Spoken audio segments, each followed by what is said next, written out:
Hi hello ನನ್ನ ಪ್ರೀತಿಯ ಸ್ನೇಹಿತರೆ ಎಲ್ಲರಿಗೂ ನಮಸ್ಕಾರ. ಶ್ರೀ ವಾಗ್ ಮಿಲಾಗ್ಸ್ ಯೂಟ್ಯೂಬ್ ಚಾನಲ್ಗೆ ಸ್ವಾಗತ. ಎಲ್ಲರೂ ಹೇಗಿದ್ದೀರಾ? ಎಲ್ಲರೂ ಚೆನ್ನಾಗಿದ್ದೀರಾ ಅಂತ ಭಾವಿಸ್ತಾ ಇವತ್ತಿನ ರೆಸಿಪಿ ಸ್ಟಾರ್ಟ್ ಮಾಡೋಣ. ಇವತ್ತಿನ ವಿಡಿಯೋದಲ್ಲಿ ನಾನು ತೋರಿಸ್ಕೊಡ್ತಾ ಇರುವಂತಹ ರೆಸಿಪಿ ಬಂದು ಫ್ರೆಶ್ ಕೋಕೋನಟ್ ಬಳಸಿ ಟೇಸ್ಟಿಯಾದಂತಹ ಒಂದು ಸ್ವೀಟ್ ರೆಸಿಪಿ ತೋರಿಸ್ಕೊಡ್ತಾ ಇದ್ದೀನಿ.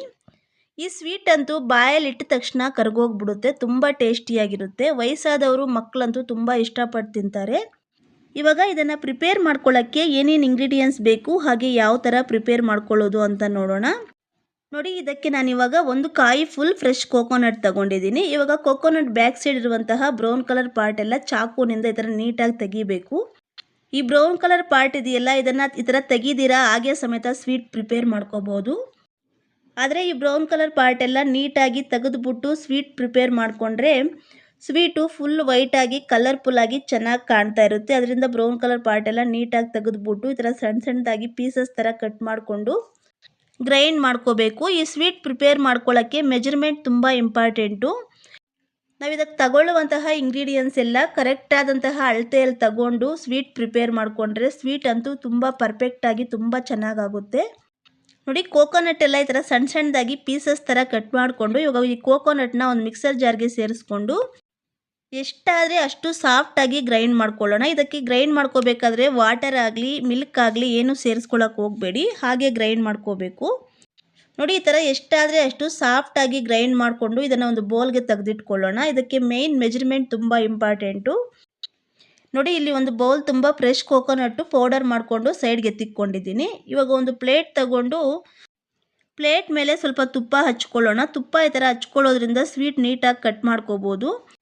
ತುಪ್ಪ ಸ್ವಲ್ಪ ಜಾಸ್ತಿನೇ ಹಚ್ಕೊಳ್ಳಿ. ತುಪ್ಪ ಸ್ವಲ್ಪ ಜಾಸ್ತಿ ಹಚ್ಕೊಳ್ಳೋದ್ರಿಂದ ಸ್ವೀಟ್ ಚೆನ್ನಾಗಿ ಕಟ್ ಮಾಡ್ಕೋಬೋದು ನೀಟಾಗಿ.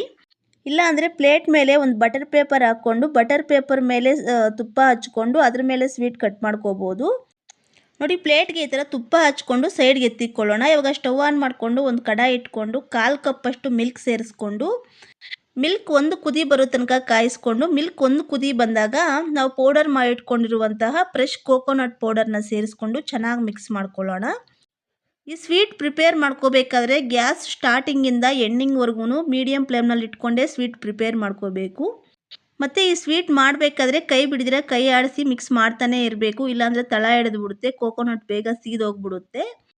ನೋಡಿ, ಮಿಲ್ಕು ಮತ್ತು ಕೋಕೋನಟ್ ಪೌಡರ್ ಎರಡೂ ಚೆನ್ನಾಗಿ ಹೊಂದ್ಕೊಂಡು ಸ್ವಲ್ಪ ಗಟ್ಟಿಯಾಗ್ತಾ ಬಂದಿದೆ. ಇದು ಸ್ವಲ್ಪ ಗಟ್ಟಿಯಾಗ್ತಾ ಬಂದಾಗ 1/2 ಕಪ್ಪಷ್ಟು ಶುಗರ್ ಸೇರಿಸ್ಕೊಂಡು ಮಿಕ್ಸ್ ಮಾಡ್ಕೊಳ್ಳೋಣ. ನೋಡಿ, ಈ ಸ್ವೀಟ್ ಪ್ರಿಪೇರ್ ಮಾಡ್ಕೊಳ್ಳೋಕ್ಕೆ ಮೆಜರ್ಮೆಂಟ್ ತುಂಬ ಇಂಪಾರ್ಟೆಂಟು. ಇದು ಒಂದೇ ಬೌಲಲ್ಲೇ ಎಲ್ಲ ಇಂಗ್ರೀಡಿಯೆಂಟ್ಸು ತಗೊಂಡಿದ್ದೀನಿ.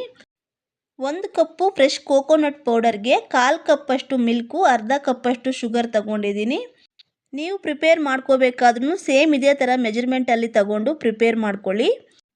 ನಾವು ಶುಗರ್ ಸೇರಿಸ್ಕೊಂಡು ಮಿಕ್ಸ್ ಮಾಡ್ಕೊಂಡ್ಮೇಲೆ ಸ್ವಲ್ಪ ಸಾಫ್ಟಾಗಿರುತ್ತೆ. ಆ ಟೈಮಲ್ಲಿ ಫ್ಲೇವರ್ಗೆ 1/4 ಟೀ ಸ್ಪೂನ್ ಏಲಕ್ಕಿ ಪೌಡರ್ ಹಾಗೆ ಟೇಸ್ಟ್ಗೆ 1 ಟೀ ಸ್ಪೂನ್ ತುಪ್ಪ ಸೇರಿಸ್ಕೊಂಡು ಚೆನ್ನಾಗಿ ಮಿಕ್ಸ್ ಮಾಡ್ಕೊಳ್ಳೋಣ. ತುಪ್ಪ ನಿಮ್ಗೆ ಇಷ್ಟ ಇದ್ದರೆ ಸೇರಿಸ್ಕೊಳ್ಳಿ, ಇಲ್ಲಾಂದರೆ ಸ್ಕಿಪ್ ಮಾಡ್ಕೊಳ್ಳಿ. ನಾನು ಸ್ಟಾರ್ಟಿಂಗಲ್ಲೇ ಹೇಳಿದ್ದೀನಿ, ಈ ಸ್ವೀಟ್ ಪ್ರಿಪೇರ್ ಮಾಡ್ಕೋಬೇಕಾದ್ರೆ ಸ್ಟಾರ್ಟಿಂಗಿಂದ ಎಂಡಿಂಗ್ವರೆಗೂ ಗ್ಯಾಸ್ ಮೀಡಿಯಮ್ ಫ್ಲೇಮ್ನಲ್ಲೇ ಇಟ್ಕೊಂಡು ಪ್ರಿಪೇರ್ ಮಾಡ್ಕೋಬೇಕು ಅಂತ. ಈ ಸ್ವೀಟ್ ಪ್ರಿಪೇರ್ ಮಾಡ್ಕೊಳ್ಳೋಕ್ಕೆ ಮಿನಿಮಮ್ ಒಂದು 1/2 ಅವರ್ ಆದರೂ ಟೈಮ್ ತಗೊಳ್ಳುತ್ತೆ. ನೋಡಿ, ಈ ಸ್ವೀಟ್ಗೆ ನಾವು ಸೇರಿಸ್ಕೊಂಡಿರುವಂತಹ ಎಲ್ಲ ಇಂಗ್ರೀಡಿಯೆಂಟ್ಸು ಒಂದಕ್ಕೊಂದು ಚೆನ್ನಾಗಿ ಹೊಂದ್ಕೊಂಡು ಗಟ್ಟಿಯಾಗಿದೆ. ಈ ಟೈಮಲ್ಲಿ ಸ್ವಲ್ಪ ತಗೊಂಡು ಈ ಥರ ಉಂಡೆ ಥರ ಮಾಡಿದ್ರೆ ನೀಟಾಗಿ ಉಂಡೆ ಥರ ಬಂದರೆ ಸ್ವೀಟ್ ರೆಡಿಯಾಗಿದೆ ಅಂತ ಅರ್ಥ. ಇವಾಗೆಲ್ಲ ಒಂದ್ಸಲ ನೀಟಾಗಿ ಮಿಕ್ಸ್ ಮಾಡಿಕೊಂಡು ಸ್ಟವ್ ಆಫ್ ಮಾಡ್ಕೊಂಡ್ಬಿಡೋಣ. ಇವಾಗ ಫಸ್ಟೇ ನಾವು ತುಪ್ಪ ಹಚ್ಚಿಟ್ಟಿದ್ದೀವಲ್ಲ, ಆ ಪ್ಲೇಟ್ಗೆ ಇದನ್ನೆಲ್ಲ ಸೇರಿಸ್ಕೊಂಡು ಒಂದೇ ಈಕ್ವಲ್ ಆಗಿ ಇದನ್ನು ಸ್ಪ್ರೆಡ್ ಮಾಡಿಕೊಂಡು ನೀಟಾಗಿ ಸಮನಾಗಿ ತಟ್ಕೊಳ್ಳೋಣ. ಈ ಥರ ಸ್ಪ್ರೆಡ್ ಮಾಡ್ಕೊಂಡ್ಮೇಲೆ ತಕ್ಷಣವೇ ಕಟ್ ಮಾಡ್ಕೊಳ್ಳೋಕ್ಕೂ ಆಗಲ್ಲ. ಇದು ಪೂರ್ತಿ ತಣ್ಣಗಾಗೋ ತನಕನೂ ಕಟ್ ಮಾಡ್ಕೊಳ್ಳೋಕ್ಕಾಗಲ್ಲ. ಮಿನಿಮಮ್ ಒಂದು 2-3 ಅವರ್ಸ್ ಆದಮೇಲೆ ಪೂರ್ತಿ ತಣ್ಣಗಾಗಿರುತ್ತೆ. ಆ ಟೈಮಲ್ಲಿ ನಮ್ಗೆ ಯಾವ ಶೇಪ್ ಬೇಕೋ ಆ ಶೇಪ್ಗೆ ಕಟ್ ಮಾಡ್ಕೋಬೋದು. ನೋಡಿ, ಈ ಥರ ಈಕ್ವಲ್ ಆಗಿ ತಟ್ಕೊಂಡು ಇದು ಸ್ವಲ್ಪ ಬಿಸಿ ಇದ್ದಾಗೆ ಇದ್ರ ಮೇಲೆ ಸ್ವಲ್ಪ ದ್ರಾಕ್ಷಿ ಸೇರಿಸ್ಕೊತಾ ಇದ್ದೀನಿ. ನೀವು ಬೇಕಾದರೆ ದ್ರಾಕ್ಷಿ ಬದಲಿಗೆ ಗೋಡಂಬಿ ಇಲ್ಲ ಬಾದಾಮಿ ಯಾವುದಾದ್ರೂ ಸೇರಿಸ್ಕೋಬೋದು. ದ್ರಾಕ್ಷಿ, ಗೋಡಂಬಿ, ಬಾದಾಮಿ ಯಾವ್ದು ಸೇರಿಸ್ಕೊಂಡ್ರೂ ತಿನ್ನೋಕ್ಕೂ ಚೆನ್ನಾಗಿರುತ್ತೆ, ಹಾಗೆ ನೋಡೋಕ್ಕೂ ತುಂಬ ಚೆನ್ನಾಗಿ ಕಾಣ್ತಾ ಇರುತ್ತೆ. ನೀವೇನಾದರೂ ತಕ್ಷಣವೇ ಕಟ್ ಮಾಡಿಕೊಂಡು ತಿನ್ನಬೇಕು ಅನ್ನೋ ಥರ ಇದ್ದರೆ ಒಂದು 10 ಮಿನಿಟ್ಸ್ ಫ್ರಿಜ್ಜಲ್ಲಿ ಇಟ್ಕೊಂಡು ಕಟ್ ಮಾಡ್ಕೋಬೋದು.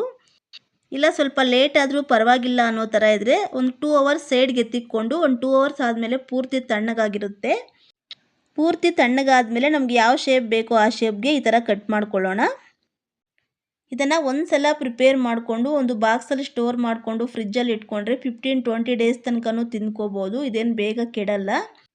ಇವಾಗ ಫಸ್ಟಿಗೆ ಇದಕ್ಕೆ 4 ಸೈಡು ಇರುವಂತಹ ಎಕ್ಸ್ಟ್ರಾಸ್ ಎಲ್ಲ ಈ ಥರ ನೀಟಾಗಿ ಕಟ್ ಮಾಡಿಕೊಂಡು ಸೈಡ್ಗೆ ತೆಗೆದುಬಿಡೋಣ. ಇವಾಗ ಒಂದೊಂದೇ ಪೀಸ್ ತಗೊಂಡು ಪ್ಲೇಟ್ಗೆ ಜೋಡಿಸ್ಕೊಳ್ಳೋಣ. ನೋಡಿದ್ರಲ್ಲ ಫ್ರೆಂಡ್ಸ್, ಎಷ್ಟೋ ಸಿಂಪಲ್ಲಾಗಿ ಈಸಿಯಾಗಿ ಟೇಸ್ಟಿಯಾದಂತಹ ಫ್ರೆಶ್ ಕೋಕೋನಟ್ ಸ್ವೀಟ್ ಯಾವ ಥರ ಪ್ರಿಪೇರ್ ಮಾಡ್ಕೊಳ್ಳೋದು ಅಂತ. ಸೇಮ್ ನೀವು ಇದೇ ಥರ ನಿಮ್ಮ ಮನೆಯಲ್ಲಿ ಒಂದ್ಸಲ ಟ್ರೈ ಮಾಡಿ ನೋಡಿ, ತುಂಬ ಚೆನ್ನಾಗಿರುತ್ತೆ. ಹಾಗೆ ಟೇಸ್ಟ್ ಹೇಗಿತ್ತು ಅಂತ ಕಮೆಂಟ್ ಮಾಡಿ. ಹಾಗೆ ನಿಮ್ಗೆ ಈ ವಿಡಿಯೋ ಇಷ್ಟ ಆಗಿದ್ರೆ ಒಂದು ಲೈಕ್ ಮಾಡಿ. ಇನ್ನು ನನ್ನ ಚಾನಲ್ನ ಸಬ್ಸ್ಕ್ರೈಬ್ ಆಗಿಲ್ಲ ಅಂದರೆ ಪ್ಲೀಸ್ ಸಬ್ಸ್ಕ್ರೈಬ್ ಮಾಡ್ಕೊಳ್ಳಿ. ಆದಷ್ಟು ನಿಮ್ಮ ಫ್ರೆಂಡ್ಸು ರಿಲೇಟಿವ್ ಜೊತೆ ಶೇರ್ ಮಾಡಿ ನನ್ನ ಚಾನಲ್ಗೆ ಸಪೋರ್ಟ್ ಮಾಡಿ. ನಿಮ್ಮ ಸಪೋರ್ಟ್ ನನಗೆ ಬೇಕಿದೆ. ನಾನು ಮತ್ತೊಂದು ರೆಸಿಪಿಯೊಂದಿಗೆ ನೆಕ್ಸ್ಟ್ ವಿಡಿಯೋದಲ್ಲಿ ಸಿಗ್ತೀನಿ friends. Thanks for watching my video. Thank you. Bye bye.